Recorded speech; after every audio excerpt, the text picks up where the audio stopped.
ठीक है, बताइएगा सबसे उत्तरी जिला कौन हो जाएगा? सबसे उत्तरी जिला पश्चिम चंपारण। सबसे दक्षिणी जिला कौन हो जाएगा? और सबसे पश्चिमी जिला कैमूर हो जाएगा। सबसे पूर्वी जिला हो जाएगा। ठीक है, बताइएगा बिहार नेपाल का जो अंतर्राष्ट्रीय सीमा बनता है इसका लंबाई कितना है? 700 कुछ किलोमीटर। 729 किलोमीटर। सबसे बड़ा बिहार के साथ है, तब यूपी के साथ 500। बताइएगा 2021 का जो वन रिपोर्ट है उसमें बिहार में कितना वन है? 7.84%। तो प्रतिशत हो जाएगा 7.84 हो जाएगा और क्षेत्रफल कहेगा तो 73 हो जाएगा। ठीक है, बताएगा वनों का किस प्रकार है? वनों का प्रकार आठ एवं शुष्क पर्णपाती। सही है,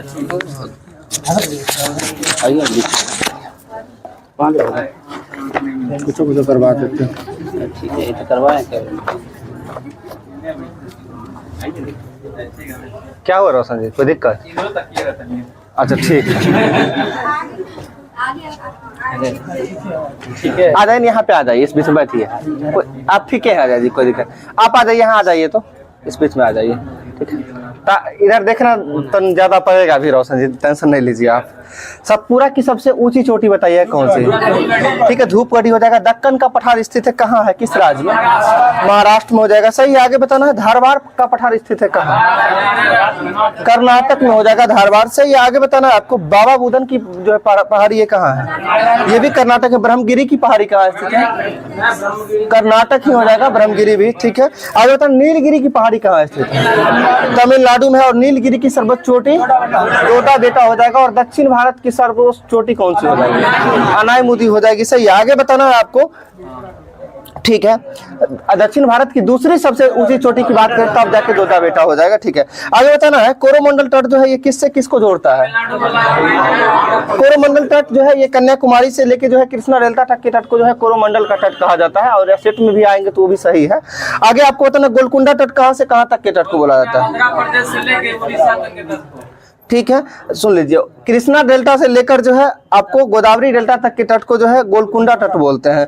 और उत्तरी सरकार तट बताइएगा। ऐसे उड़ीसा के जो है समुद्री तट को जो है यानी उत्तरी सरकार तट बोला जाता है। और ऐसे गोदावरी डेल्टा से लेकर उत्तरी तटीय भाग तक के तट को जो है क्या बोला जाता है? उत्तरी सरकार तट। आगे बताना पारादीप बंदरगाह कहाँ स्थित है? उड़ीसा में। सही, आगे बताना कोलकाता बंदरगाह कहाँ स्थित है? पश्चिम बंगाल ही हो जाएगा ना। ठीक है, आगे बताना विशाखापट्टनम बंदरगाह आंध्र प्रदेश में होगा। सही, आगे बताना कोंकण तट कहाँ से कहाँ तक के तट बोला जाता है? गुजरात से गोवा। ठीक है, या वहां से मंगलोर। ठीक है, कोंकण तट गुजरात से गोवा तक के तट को जो है कोंकण तट। उसके नीचे आइएगा तो केनरा तट है। जो केनरा तट कहाँ से कहाँ तक हो जाएगा? गोवा से मंगलुरु तक के तट को जो है केनरा तट। और उसके नीचे आते हैं तो मालाबार तट आता है जो कहीं हो जाता है मंगलुरु से कन्याकुमारी तक। ठीक है, मालाबार तट। और उसे केरल के तट को जो है तटीय भाग को मालाबार तट भी बोला जाता है। ठीक है, आगे बताना आपको कांडला बंदरगाह कहाँ स्थित है? गुजरात में हो जाएगा। सही है, आगे बताना मारमा गोवा बंदरगाह जो है गोवा में हो जाएगा। सही है, आगे बताना नहावा सोबा बंदरगाह जो है मुंबई महाराष्ट्र। सही है, मंगलुरु बंदरगाह बताइएगा कर्नाटक मंगलुरु हो जाएगा। सही है, कोच्चि बंदरगाह केरल। आगे बताना पोर्ट ब्लेयर जो स्थित है ये कौन अंडमान में स्थित है? दक्षिणी अंडमान में स्थित है। पोर्ट ब्लेयर किस में स्थित है? दक्षिणी अंडमान में। सही, आगे बताना आपको अंडमान निकोबार द्वीप समूह की सबसे ऊंची चोटी कौन सी है? सैंडल पीक हो जाएगा। सही है, आगे बताना पंबन द्वीप स्थित है ये कहाँ स्थित है?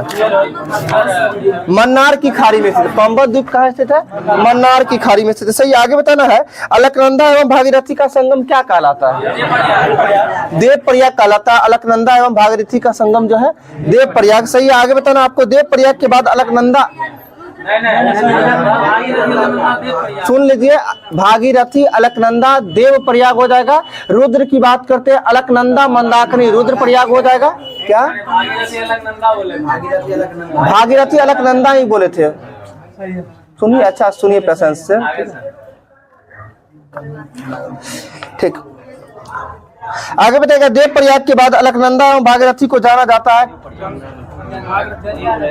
गंगा के नाम से। सही है, देव प्रयाग के बाद जो है अलकनंदा और भागीरथी को जो है दोनों मिल जाती है तो उसको किस नाम से जानते हैं? गंगा के नाम से जानते हैं। सही है, गंगा नदी जो है भारत के मैदानी भाग पर क्या पहले अलकनंदा, हम क्या बता रहे, दो अलकनंदा और भागीरथी जब दोनों एक जगह मिल जाती है ना, मिलने के बाद जो है उसका नाम हो जाता है गंगा, ठीक है। उससे पहले तो भागीरथ, हम क्या बता रहे, दोनों तो एक के रहता है ना, दोनों मिलता है तब जाके गंगा होता है, दोनों के संगम के बाद गंगा होता है, उससे पहले ऐसा नहीं होगा, हम बता रहे हैं ना। आप, हम क्या बताएं, जब भागीरथी अलकनंदा मिलती है, देव प्रयाग में मिलती है, और उसके बाद से जो है ना उसका नाम गंगा हो जाती है, ठीक है। क्या होती है उसका रीजन है ना, जहाँ पे दोनों का लेवल एक मिल जाता है, उसी का फॉर्मेशन गंगा हो जाता है, नहीं तो जहाँ पे गहराई जिसका रहता है वही नदियाँ। बात वही है। आगे बताइए, गंगा नदी जो है भारत के मैदानी भाग में प्रवेश करती है, कहाँ से प्रवेश करती है? हरिद्वार से प्रवेश करती है, बिल्कुल सही, हरिद्वार से जो है मैदानी भाग में प्रवेश करती है। आगे बताइए, गंगा नदी को बांग्लादेश में किस नाम से जाना जाता है? पद्मा के नाम से जाना जाता है, सही है। और ब्रह्मपुत्र नदी को बांग्लादेश में जमुना के नाम से जाना जाता है, सही है। ब्रह्मपुत्र नदी को जो है तिब्बत में किस नाम से जानते हैं? सांगपो के नाम से जानते हैं, सही है। आगे बताना है आपको, अलकनंदा और पिंडार के संगम को क्या बोला जाता है? कर्ण प्रयाग हो जाएगा, सही है। धौली गंगा एवं विष्णु गंगा के संगम को विष्णु प्रयाग हो जाएगा, सही है। आगे आपको बताना, सिंधु नदी कहाँ से निकलती है? ठीक है, मानसरोवर झील हो जाएगा, तिब्बत के मानसरोवर झील से सिंधु हो जाएगा, सही है। आगे बताना, गंगा नदी कहाँ से निकलती है? वही गोमुख हिमानी बोलते हैं, गोमुख हिमानी से। आगे बताना, यमुना नदी कहाँ से निकलती है? यमुनोत्री हिमानी हो जाएगा, सही है। आगे बताना, कोसी नदी कहाँ से निकलती है? गोसाईनाथ पहाड़ी से, ठीक है, गोसाईनाथ हो जाएगा। आगे बताना, नर्मदा नदी कहाँ से निकलती है? अमरकंटक, ठीक है। आगे बताना, ब्रह्मपुत्र नदी, ये भी मानसरोवर तिब्बत हो जाएगा, सही है। और उसका जो है चेम इंगडुंग पहाड़ी से जो है निकलती है, ठीक है। आगे बताना, महानदी कहाँ से निकलती है? ये सिहावा के पास पड़ता है, छत्तीसगढ़, छत्तीसगढ़ सिहावा के पास से निकलती है। आगे बताना, कृष्णा नदी कहाँ से निकलती है? महाबलेश्वर, सही है। कृष्णा नदी कहाँ से? महाबलेश्वर पहाड़ी से। आगे आपको बताना है, गोदावरी नदी कहाँ से निकलती है? अमरकंटक के पास ही पड़ता है, ठीक है, जो कि छत्तीसगढ़ में पड़ता है, और छत्तीसगढ़ का जो है सिहावा के पास से, सिहावा श्रेणी से जो है निकलती है, ठीक है। आगे बताना है, गोदावरी नदी कहाँ से निकलती है? ये त्रियंबक पहाड़ी से निकलती है, त्रियंबक पहाड़ी से निकलती है, सही। आगे बताना है, कावेरी नदी कहाँ से निकलती है? ये ब्रह्मगिरी, कर्नाटक के ब्रह्मगिरी पहाड़ी से जो है, हाँ, कर्नाटक ब्रह्मगिरी पहाड़ी, अभी थोड़ा देर पहले भी बताए थे, ठीक है, वहां से निकलती है। आगे बताना, भवानी नदी जो है किस नदी की सहायक नदी है? बिल्कुल सही है, भवानी नदी जो है कावेरी की सहायक नदी है, सही है। आगे आपको बताना, सबरी किसकी सहायक नदी है? सबरी जो है गोदावरी की सहायक नदी है, सबरी किसका हो जाएगा? गोदावरी की सहायक नदी हो जाएगी, सही है। आगे बताना, बेनगंगा किसकी सहायक नदी है? गोदावरी का ही हो जाएगा। पेनगंगा, वेनगंगा ये सब किसका हो जाएगा? गोदावरी का। मंजीरा किसकी सहायक नदी है? हाँ, बदलने लीजिए, गोदावरी ही हो जाएगा, मंजीरा गोदावरी की ही सहायक नदी है। आगे आपको बताना है, गंडक किसकी सहायक नदी है? गंगा की सहायक हो जाएगी, बिल्कुल सही है। आगे आपको बताना है, रामगंगा किसकी सहायक नदी है? सोचना नहीं है, रामगंगा, इसमें गंगा ऑलरेडी लगा हुआ है, गंगा की ही सहायक नदी है रामगंगा, ठीक है। आगे आपको बताना है, केन किसकी सहायक नदी है? हम जानते हैं केन बेतवा, बेतवा अपने दूसरी की सहायक नदी, हम केन, सुन लीजिए, चंबल, बेतवा, केन ये सभी यमुना नदी की सहायक नदी है, ठीक है जी। आगे आपको बताना है, ब्यास किसकी सहायक नदी है? सिंधु नदी की सहायक नदी है, ठीक है। सतलज, सुन लीजिए, सतलज, चिनाब, रावी, ब्यास, झेलम ये सभी सिंधु नदी की सहायक नदी है, ठीक है। सतलज, चिनाब, रावी, ब्यास और झेलम ये सभी किसका है? सिंधु नदी का सहायक नदी है। आगे आपको बताना है, भारत की सबसे बड़ी तटीय झील कौन सी है? चिल्का झील ही हो जाएगा, सही। आगे बताना, भारत में सबसे खारे पानी की झील कौन सी है? भारत में सबसे खारे पानी की झील जो हो जाएगी, ये आपको चिल्का झील हो जाएगी, ठीक है। और खारे पानी की सबसे बड़ी झील की यदि हम बात करेंगे तब जाके सांबर झील होगा। ये क्वेश्चन 64 शीट पर सबसे बड़ी झील हम बताते हैं, भारत में सबसे खारे पानी की झील कौन सी है? चिल्का होगा, ठीक है। बड़ा में चिल्का होगा, और सबसे ज्यादा खारा पूछा तो 80%। एक बार चेक कर लीजिएगा। ये क्वेश्चन हाल फिलहाल में एग्जाम में भी जो पूछा है हाँ, ना, वही। उस एग्जाम में भी पूछा, उसमें भी ऑप्शन भी दोनों दिया हुआ है। आंसर क्या लगा किसी को पता नहीं है। ठीक, सबसे ज्यादा आप चेक करिए। भारत में सबसे खारे पानी की झील जो है वो चिल्का झील है। इसमें अगला नहीं दिया, देख लेते हैं वो उसको। ठीक है, आगे बताना भारत में सबसे बड़ी मीठे पानी की झील कौन सी है? वुलर झील हो जाएगा सही। आगे बताना भारत की सबसे बड़ी कृत्रिम झील कौन सी है? गोविंद वल्लभ पंत सागर झील जो हो जाएगा सबसे बड़ी कृत्रिम झील हो जाएगी। आगे बताना भारत में सबसे अधिक ऊंचाई पर स्थित झील कौन सी है?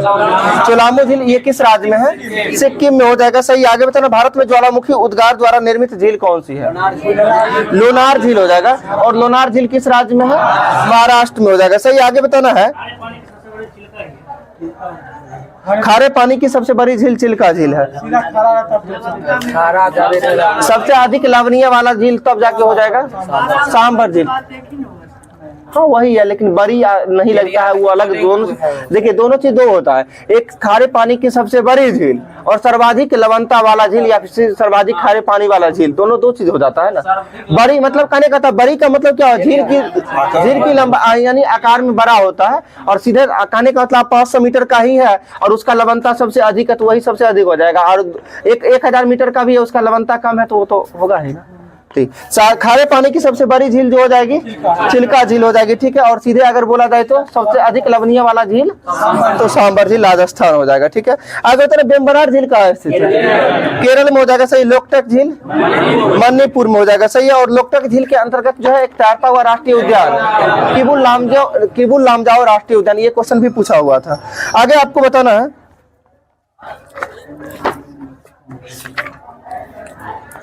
गिरना जो है सिंचाई परियोजना किस राज्य की है? महाराष्ट्र में है। ठीक है, महाराष्ट्र में है सही। आगे बताना पंबा सिंचाई परियोजना किस राज्य में है? केरल में हो जाएगा पंबा सिंचाई परियोजना केरल में। ठीक है, आगे बताना आपको भारत में राष्ट्रीय जल संसाधन परिषद का गठन कब किया गया था? 1983 में। कब किया गया था? 1983 में किया गया था सही। आगे आपको बताना है देश में पहला लौह इस्पात कारखाना कहाँ स्थापित किया गया था? ठीक है, ये पश्चिम बंगाल में किया गया था। देश में, हाँ उल्टी सही है, देश में पहला लौह इस्पात कारखाना जो है 1874 में पश्चिम बंगाल में स्थापित किया गया था। आगे आपको पता है भिलाई इस्पात संयंत्र का स्थापना कब हुआ था? 1955 में हुआ था। किस देश की सहायता से हुआ था? रूस की सहायता से हुआ था सही। आगे आपको बताना है राउरकेला इस्पात संयंत्र का स्थापना कब हुआ था? 1959 देता है, 1959 में हुआ था। किस देश की सहायता से? जर्मनी के सहयोग से हो जाएगा राउरकेला। और आगे बताना बोकारो स्टील प्लांट की स्थापना 1964 में, और बोकारो जो है तीसरी पंचवर्षीय योजना के दौरान हुआ था। और बोकारो किस देश की सहायता से? रूस की सहायता से हुआ था। भिलाई वाला जो बोल रहे हैं दूसरी पंचवर्षीय योजना, भिलाई दूसरी हो जाएगा ना। 55 में कैसे होगा? 56 में देखिए नहीं सर, ये ना स्थापना हुआ था, उत्पादन शुरू हो जाता है दूसरी पंचवर्षीय योजना में। सुन लीजिए, बताते हैं। ऐसे क्वेश्चन देता है ना, क्वेश्चन ऐसे देता है कि भिलाई या फिर भिलाई हो गया, राउरकेला हो गया, और एक और है कोई, 3 गो है। दुर्गापुर इस्पात संयंत्र का स्थापना दोनों का ये तीनों का देता है दूसरी पंचवर्षीय योजना में। ठीक है, इसवी अगर बोल देता है भिलाई का इसवी 1955 देता है, लेकिन उत्पादन शुरू करता है 56 में, इसलिए दूसरी पंचवर्षीय योजना। राउरकेला इस्पात संयंत्र का स्थापना 1959 में होता है। किस देश के सहयोग से होता है? जर्मनी के सहयोग से। दुर्गापुर इस्पात किसका? राउरकेला ठीक था, 59 में है। बोकारो रूस, ये तीसरी पंचवर्षीय योजना। बोकारो रूस तीसरी पंचवर्षीय योजना। ठीक है, एक ही या तीसरा है बोकारो रूस तीसरी पंचवर्षीय योजना। ठीक है, जो कि 1964 में। आगे बताना स्टील अथॉरिटी ऑफ इंडिया का स्थापना कब हुआ था? 1974 में। स्टील अथॉरिटी ऑफ इंडिया का स्थापना 1974 में। आगे बताना भारत में एल्युमिनियम का पहला कारखाना स्थापित किया गया था कब? 1937 में। भारत में एल्युमिनियम का पहला कारखाना कब स्थापित किया गया था? 1937 में। आगे बताना सूती वस्त्रों की राजधानी के रूप में किसे जाना जाता है? मुंबई को जाना जाता है। भारत का प्रवेश द्वार के रूप में किसे जाना जाता है? मुंबई को ही जाना जाता है। ठीक है, गेटवे ऑफ इंडिया मुंबई में ही, भारत का प्रवेश द्वार वही मुंबई में ही बनाया गया। आगे आपको बताना है गोल्डन फाइबर के नाम से किसे जाना जाता है? जूट को जाना जाता है गोल्डन फाइबर के रूप में, जूट को। आगे बताना है आपको भारतीय जूट निगम की स्थापना कब हुआ था? 1971 में। भारतीय जूट निगम की स्थापना 1971 में।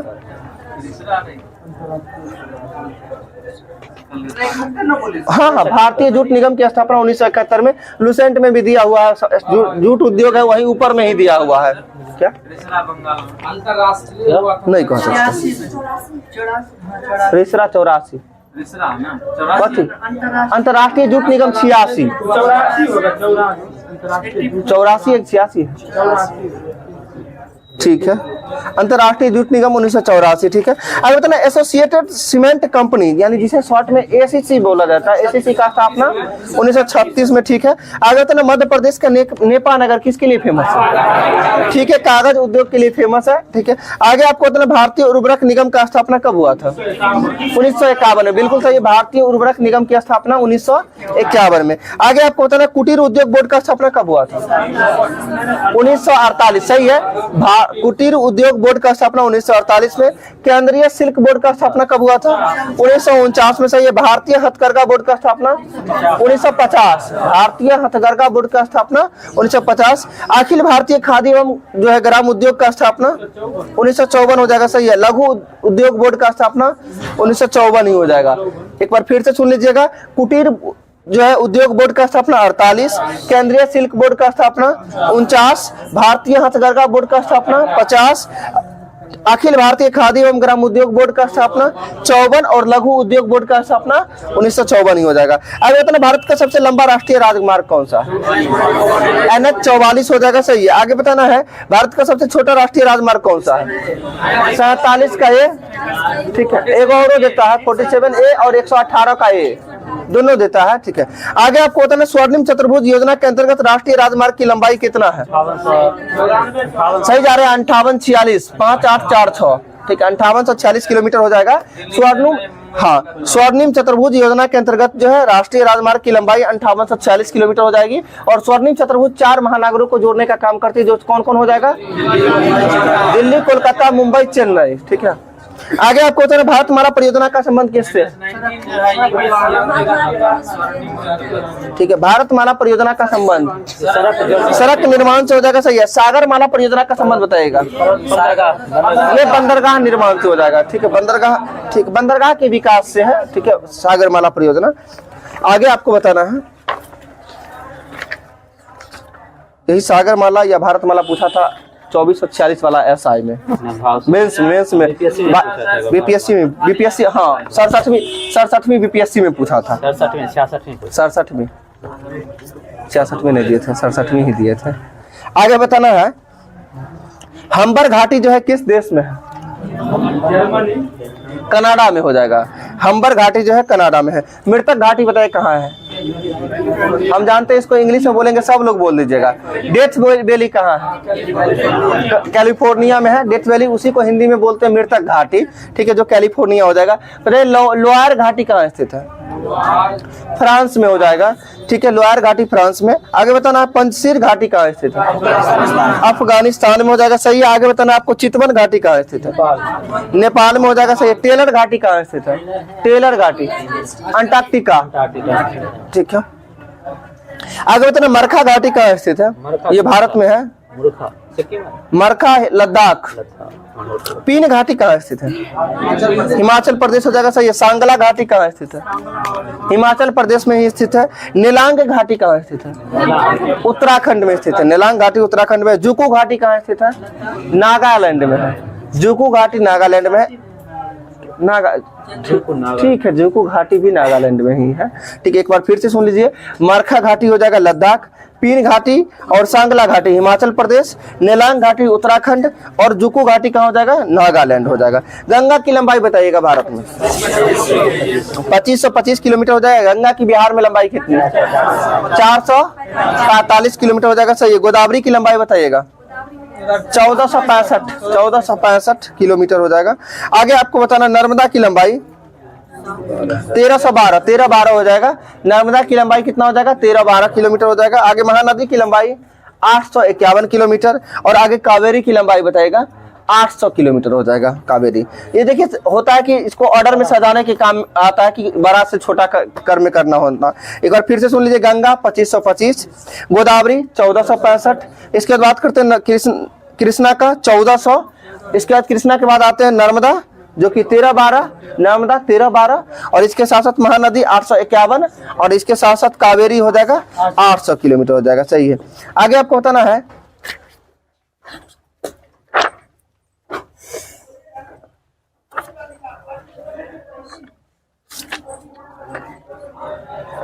चलिए, मंगल पांडे को फांसी कब दिया गया था? 8 अप्रैल 1857। कब दिया गया था? 8 अप्रैल 1857 को मंगल पांडे को फांसी दिया गया था, और जो कि 10 मई 1857 को जो है 1857 क्रांति मेरठ से प्रारंभ हो गई थी। आगे आपको बताना, मंगल पांडे संबंधित थे क्या? नेटिव इन्फेंट्री से। 34वीं हो जाएगा सही। आगे आपको बताना है 1857 की क्रांति के जांच हेतु गठन किया गया समिति कौन सा था? पील कमीशन।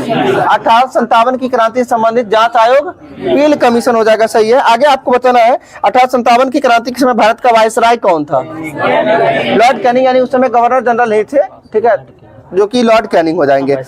1857 के पहले सुनिए, 1857 की क्रांति के समय गवर्नर जनरल नहीं था। 18 उसके बाद ना 1858 के बाद ना वायसराय बना है। 1858 के बाद वायसराय बना है, इसीलिए उस समय 1857 की क्रांति के समय गवर्नर जनरल ही बोलेंगे, जो कि कौन हो जाएंगे? लॉर्ड कैनिंग ही हो जाएंगे, जो कि 1856 से लेके 1862 तक इनका कार्यकाल रहता है। 62 तक कार्यकाल रहता है, और 1858 के अधिनियम के तहत जो है इनका क्या कर दिया जाता है? वायसराय कर दिया जाता है। आगे आपको बताना, 1857 की क्रांति के समय ब्रिटेन का प्रधानमंत्री कौन था? लॉर्ड पामस्टन हो जाएगा। कौन हो जाएगा? लॉर्ड पामस्टन हो जाएगा सही है। आगे आपको बताना, बिहार में 1857 क्रांति का नेतृत्व किसने किया था? वीर कुंवर सिंह के द्वारा किया गया था, वीर कुंवर सिंह। आगे बताना, कानपुर में 1857 की क्रांति का नेतृत्व किनके द्वारा किया गया था? नाना साहब और तात्या टोपे हो जाएगा सही। आगे आपको बताना है, यह क्रांति भारत का प्रथम स्वतंत्रता संग्राम था, यह किनका कथन था? वीडी सावरकर का था। बताइए, यह पूर्णतः सिपाही विद्रोह था, किनके द्वारा? यह पूर्णतः सिपाही विद्रोह था, तो इसका हो जाएगा सर जॉन लॉरेंस एवं सीले। ठीक है, पूर्णतः सिपाही विद्रोह था, लॉरेंस एवं सीले हो जाएंगे। और आगे बताइए, यह बर्बरता तथा सभ्यता के बीच का युद्ध था, टी.आर. होम्स हो जाएगा सही है। और यह धर्मांधों तथा ईसाइयों के बीच का युद्ध था, L.E.R. रीज हो जाएंगे सही है। आगे आपको बताना है, यह अंग्रेजों के विरुद्ध हिंदू एवं मुसलमानों का षड्यंत्र था, यह किसके द्वारा कहा गया था? तो आउटरम एवं W. टेलर के द्वारा कहा गया था। यह अंग्रेजों के विरुद्ध जो है हिंदू एवं मुसलमानों का षड्यंत्र था। आगे बताना, यह एक राष्ट्रीय विद्रोह था, किसका कथन था? ये जो है डिजरायली का कथन हो जाएगा सही है। आगे आपको बताना है, दिल्ली से जो है 1857 क्रांति के नायक कौन थे? बहादुर शाह जफर थे, और वहां का सैन्य नेतृत्व कौन कर रहा था? वक्त खां कर रहा था सही है। आगे आपको बताना है, बंकिम चंद्र चटर्जी द्वारा जो है सन्यासी विद्रोह का उल्लेख किस पुस्तक में किया गया? आनंद मठ में किया गया सही। आगे बताना, ब्रिटिश हाउस ऑफ कॉमन्स का चुनाव जीतने वाले पहले भारतीय कौन थे? दादा भाई नौरोजी थे।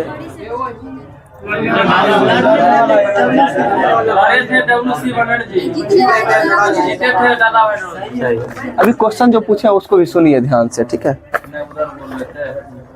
और ब्रिटिश हाउस ऑफ लॉर्ड्स का सदस्य चुने जाने वाले पहले भारतीय कौन थे? और वो पहले यानी बिहार के व्यक्ति हैं वैसे। हम क्या बोले? सच्चिदानंद सिन्हा, बिल्कुल सही है। सच्चिदानंद सिन्हा थे ब्रिटिश हाउस ऑफ लॉर्ड्स के सदस्य चुने जाने वाले पहले व्यक्ति थे, सच्चिदानंद सिन्हा, जो कि बिहार के ही थे। और सच्चिदानंद सिन्हा जो है संविधान सभा के अस्थायी अध्यक्ष के रूप में किन्हें चुना गया था? डॉक्टर सच्चिदानंद सिन्हा को ही चुना गया था, जो कि कब, किस तिथि को? पहली बैठक 9 दिसंबर 1946 को। आगे आपको बताना है, भारतीय सुधार समिति का स्थापना कब किया गया था? 1887 में किया गया था। किनके द्वारा किया गया था? दादा भाई नौरोजी के द्वारा ही किया गया था सही है। आगे आपको बताना है, पहली बार जो है स्वराज की मांग प्रस्तुत की गई थी कब? 1906 कलकत्ता अधिवेशन, जिसकी अध्यक्षता दादा भाई नौरोजी के द्वारा ही किया गया था। स्वराज शब्द का सुनिए, पहले सुन लीजिए अच्छा से।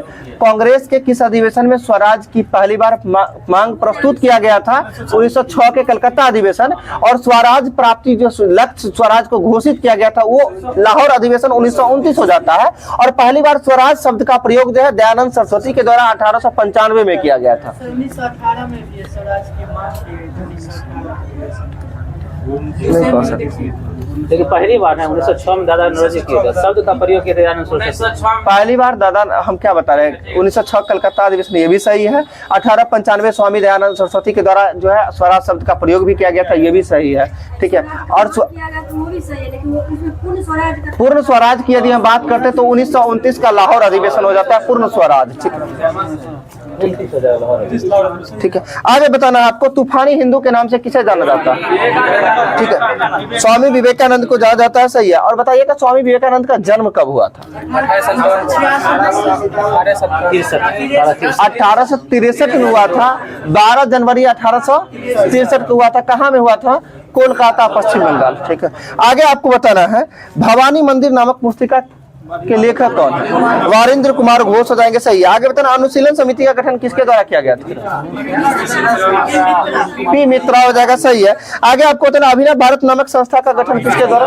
पीडी सावरकर के द्वारा। कब? 1904 में हो जाएगा। और अभिनव भारत से पहले इसका क्या नाम था? मित्र मेला, जिसका स्थापना कब किया गया था? 1899 में किया गया था। मित्र मेला संगठन का स्थापना कब? 1899। आगे आपको बताना बाल गंगाधर तिलक को भारतीय अशांति का जनक किसके द्वारा कहा गया? वैलेंटाइन सिरॉल के द्वारा कहा गया था, सही। आगे बताना इंडियन होम रूल सोसाइटी की स्थापना कब किया गया था? पहले अच्छा से सुनिए, Indian home rule league society की स्थापना जो है कब किया गया? होम रूल लीग नहीं लगाना है। इंडियन होम रूल सोसाइटी की स्थापना 1905 किनके द्वारा? श्यामजी कृष्ण वर्मा के द्वारा। कहाँ में? तो लंदन में किया गया था। और होम रूल लीग की स्थापना की बात करेंगे तब जाके हो जाएगा 1916 हो जाएगा। एनी बेसेंट और बाल गंगाधर तिलक देता है, ठीक है। आगे आपको बताना है बंगाल विभाजन के विरोध में स्वदेशी आंदोलन कब प्रारंभ हुआ था? 7 अगस्त 1905 को जो है बंगाल विभाजन के विरुद्ध जो है स्वदेशी आंदोलन प्रारंभ हो गया था। आगे आपको बताना है जो है बंगाल विभाजन प्रभावी कब हुआ था? 16 अक्टूबर 1905 को। बंगाल विभाजन प्रभावी कब हुआ था? 16 अक्टूबर 1905 को। और बंगाल विभाजन की घोषणा कब हुई थी? 19 या 20 जुलाई 1905 को जो है बंगाल विभाजन की घोषणा हुई थी। आगे आपको बताना है मुस्लिम लीग का प्रथम अधिवेशन कब हुआ था? देखिए अधिवेशन हुआ था 1908 हो जाएगा। मुस्लिम लीग का प्रथम अधिवेशन 1908 अमृतसर में। अमृतसर में 1908 से पहले सर लाहौर में हुआ था। अमृतसर से लाहौर से पहले ढाका। बताते हैं, सुनिए। 6 में देखिए स्थापना हुआ था। 1906 में स्थापना हुआ। 7 में इसका प्रथम अधिवेशन जो हुआ कहाँ में? लाहौर में कि ढाका? लाहौर। सुनिए मुस्लिम नहीं, कांग्रेस का अधिवेशन थोड़ी बोल रहे हैं, मुस्लिम लीग का बोल रहे हैं, ठीक है। मुस्लिम लीग का अधिवेशन की बात कर रहे हैं तो मुस्लिम लीग का स्थापना जो हुआ था कहाँ में हुआ था? ढाका में। मुस्लिम लीग का स्थापना सलीमुल्लाह के द्वारा जो है, संस्थापक सलीमुल्लाह और अध्यक्षता आगा खां। अध्यक्षता आगा खां, संस्थापक सलीमुल्लाह हो जाएगा। और 1907 का अधिवेशन जो था ये लाहौर नहीं है, देखिए आप लाहौर में है, कन्फर्म? हमको नहीं लगता है, इसी में होगा। काठमांडू होना चाहिए या फिर काठमांडू। नहीं, ढाका में स्थापना कोई पड़ोसी देश में ही हुआ है, लेकिन अच्छा कोई बात नहीं, एक बार देख लीजिए। मुस्लिम लीग का पहला अधिवेशन जो है कहाँ हुआ था, चेक कर लीजिएगा।